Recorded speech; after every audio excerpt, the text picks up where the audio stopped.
There was a time when it appeared Clay Millican couldn't win an NHRA event. In fact, it took 19 years to win his first NHRA Wally. Clay Millican is an NHRA National event winner. Less than a year to win his second. Right lane trucking, Clay Millican is now a two-time National event winner. And 3 weeks to win his third. At the JEGS NHRA Route 66 Nationals, Millican won for the second time this season from the #1 qualifying spot, beating Leah Pritchett. The victory puts Millican in second place in the points, his highest ranking ever in NHRA competition. Clay, you kicked off your career here 20 years ago. You would D&Q at that race. How surreal of a moment is it? 20 years later, you were picking up a Wally back-to-back to Topeka here. It's unbelievable, and I tell you what, incredible team. It was so awesome. It's actually President of Parks Plus birthday today, Dave Prater. I got Tucker here with me, Vice President. Chip, Strut Masters, great clips, but you know what? Doug had taken Sydney, his daughter, on vacation, and Whitney, this is coming to y'all's house back to back! Back to back! Unlike Millican, Robert Hight is quickly proving it isn't how you start a race, it's how you finish. For the second consecutive event, Hight parlayed a second half of the field qualifying position into a final round appearance. In the Windy City, Hight was able to score his first victory at Route 66 Raceway to beat Ron Capps in a match of past and defending NHRA Funny Car champions. The victory was the first for Hight this season. It's the first Wally of the 2018 season for our Funny Car champ. And Robert, the 9th race in, did you anticipate it taking this long? Well, it took us longer last year. It took us clear to Denver. And I think we're in a lot better place this year. Trust me, I've already heard it from my daughter. She won before I did this year. It's been a great week. She won last week.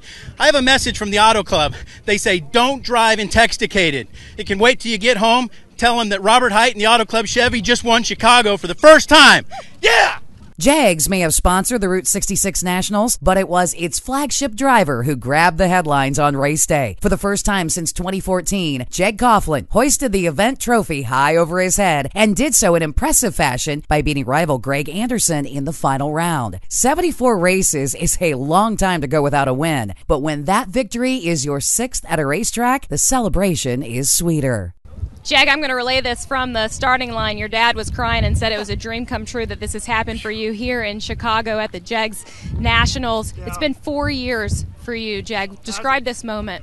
Well, obviously it feels fantastic for a number of reasons. One, my last wins came in the sportsman ranks a couple of years ago where I doubled at the Sports Nationals in Columbus, which was a dream come true for me. And, to win again here in Chicago, I think it's my 6th win here. And to have JEGS over the Route 66 Nationals, congrats to everyone back at home in Delaware, Ohio.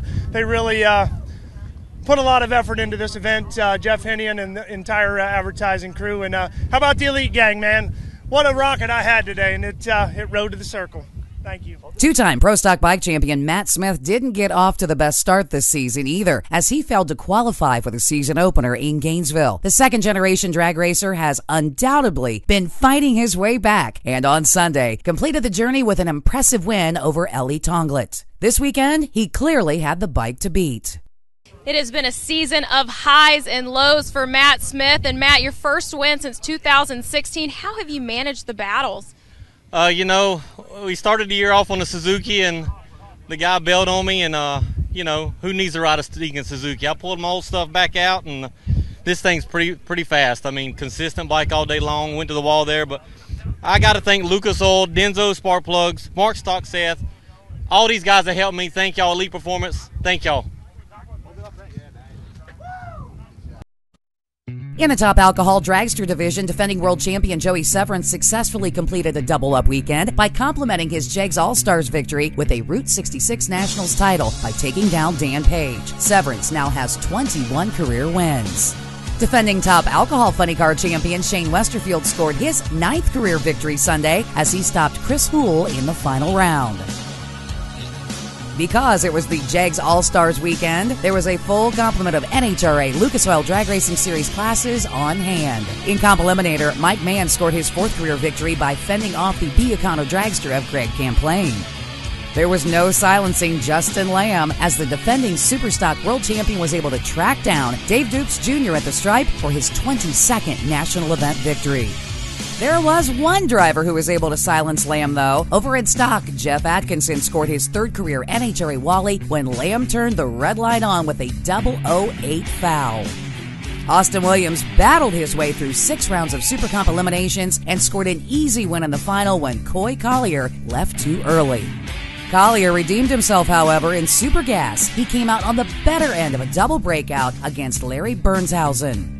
Super Street was in competition this weekend, and in the final round, Val Harmon was on the tree and better at the stripe to beat Cole Cummings. In Top Sportsman, Don O'Neill went red, but managed to capture his second career NHRA Wally when NHRA officials determined Lester Johnson, the All-Stars winner earlier in the weekend, collected the 1,000-foot block, drawing a disqualification. And rounding out this weekend's competition, it was Kyle Seipel winning Top Dragster, taking down Aaron Stanfield. The NHRA travels to Dinwiddie, Virginia, just outside of Richmond, for the NHRA Virginia Nationals, the 10th stop on the 24-race Mello Yello Drag Racing Series and the second of 4 weekends in a row. Make sure you check out CompetitionPlus.com daily for the latest in drag racing news, and make sure to like us on Facebook. This is Kathy Fisher reporting for Competition Plus TV.